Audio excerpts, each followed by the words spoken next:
Hey everybody, it is TorontoUnicorn here, and I want to talk to you about the power of gratitude.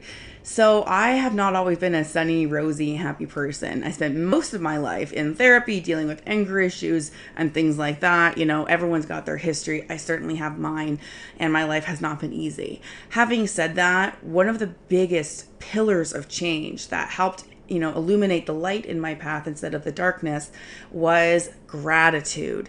Now, it's hard to sometimes feel grateful for things in your life if you're having a hard time, if you've just lost your job or, you had a breakup or whatever. There's sometimes where you can ruminate and be able to circle these thoughts in your brain of the sadness or the things that you're lacking or the things that you're sad or resentful about losing, whatever it is. Having said that, that is an energy vibration. So it's like a certain level of vibration that you're in when you're mopey, around, sad, I'm upset, the coffee was cold, they raised the prices $1, everything pisses you off, everything's sad. If you still have that day, for example, say the coffee was cold and the price went up $1. Yeah, that's shitty. I would put that into that shitty column. Having said that, if you at the end of that day want to feel better, or before you go to sleep, not go to sleep angry and grumpy or whatever, what I have learned is to focus, even with the same series of events, focus on what you're grateful for. So in this case, you could say, well, I'm grateful that even though it raised $1, I can afford it. I'm grateful for that.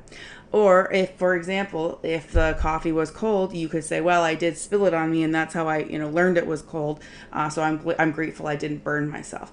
So you see how the same set of facts can be looked at differently through a lens of gratitude. Now, it can sound a little hokey pokey or whatever if you're not interested in or into energy healing and things like that. But energetically, when you are grateful, your energy vibration is higher. You are elevated, and so you attract better, higher elevated energy as well. Because when you're mopey, you attract negative, darker energy. But when you're happy and grateful and enlightened about all of that, you attract the light energy. So this is just a basic level understanding of some real complicated stuff out there. So I am an energy healer. I'm an empath. I feel energy. I understand the vibration feeling. And so when I see people who are struggling with, for example, stuck resentment, stuck guilt, stuck, what is it called? Grievances on people or things like that. It's lowering their energy vibration, and they're the only ones really suffering. And so sometimes the way to increase your vibration, go from being sad to more balanced and happy, is to get rid of the things that are energetically weighing you down. Those are the things like the resentment, the feelings of guilt, whatever. If you can find ways to be grateful in your life, and there's other ways to heal, like forgiveness exercises are very huge. We'll come back to that on another video or podcast. But there's a lot of things that you can do really quickly, and I mean quickly, to help energetically lift your state so that you will actually be able to attract more positive energy to you. So sometimes when I am in the middle of a tough spot, or I'm in a bad mood, or for example, I'm nervous for a job interview and I'm sitting there and I'm waiting, instead of just being in my head, instead of just being kind of everywhere else, I think, what is 5 things I'm grateful for right now? Okay, so anybody can come up with the simple ones: air, food, water, whatever.